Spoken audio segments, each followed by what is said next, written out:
परमात्मा ने आपसे चाहा क्या? भगवान कहते क्या है? कोई करोड़ों जाप करने के लिए कहा? नहीं नहीं। कोई अनेक तीर्थ यात्रा करने के लिए कहा? नहीं।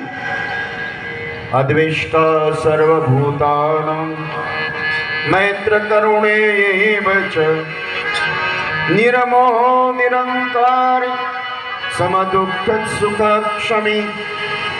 भगवान कहते आप निश्चल रहो, निर्मल रहो, पाप मुक्त रहे, अपना जीवन प्रेम युक्त रखे।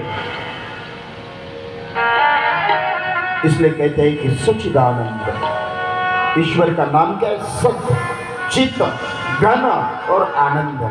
अब एक एक शब्द का अर्थ सत्य चित्त। चित्त की चार वृत्ति है महाराज, मन बुद्धि चित्त अहंकार। अब उसके अलग अलग बड़े विशाल उसके विस्तार बताए। सत्य चित्त घन आनंद। परमात्मा का नाम ही आनंद है। सुखी मीन जा नीर अगाधा जिम हरि शरण।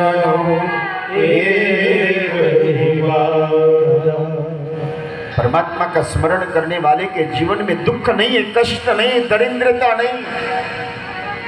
मतलब आप ईश्वर का जिसके जीवन में दुख है वो परमात्मा का स्मरण नहीं करता है। मीरा को इतने कष्ट देने के बाद भी मीरा भई प्रेम बग दीवानी।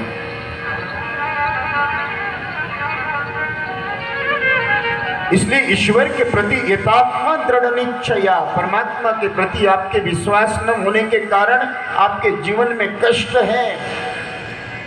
अरे आप पानी में रहो और आप कहो कि मैं सूखा हूं, ये संभव नहीं हो सकता। इसी तरह से जो परमात्मा का भजन करे, अगर वो कहे मैं दुखी हूं, तो समझना भजन में कुछ ना कुछ गड़बड़ है। और तुलसी कहते हैं सुखी मीन जा नीर अगाधा जिम हरि शरण। एक भी बाधा उसके जीवन में नहीं आएगी, ये बाबा तुलसी कहते हैं। इसलिए सच्चिदानंद रूपाय, परमात्मा का स्वरूप आनंद स्वरूप है। जिससे गुण का स्वरूप मिठास स्वरूप है, इसी तरह से परमात्मा का स्वरूप आनंद स्वरूप है।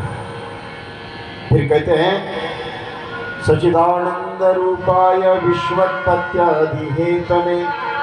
परमात्मा करते क्या है?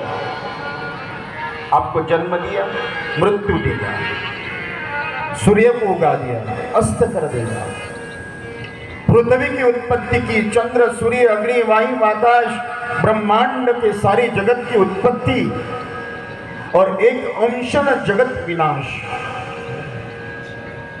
सारे ब्रह्मांड के एक पल भर में विनाश करना ही उनका स्वभाव है।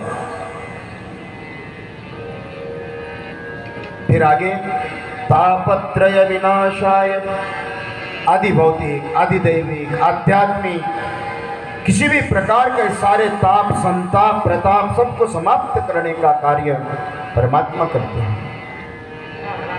और व्यास जी महाराज पहले श्लोक में ऐसे कृष्ण का जो परम पद, परम शांति, सुख, दारिद्र्यता का विनाश और संसार में अनोख प्रकार का आनंद देने का कार्य परमात्मा का स्मरण, श्रवण, कीर्तन, भजन, निजध्यास, आत्मनिवेदन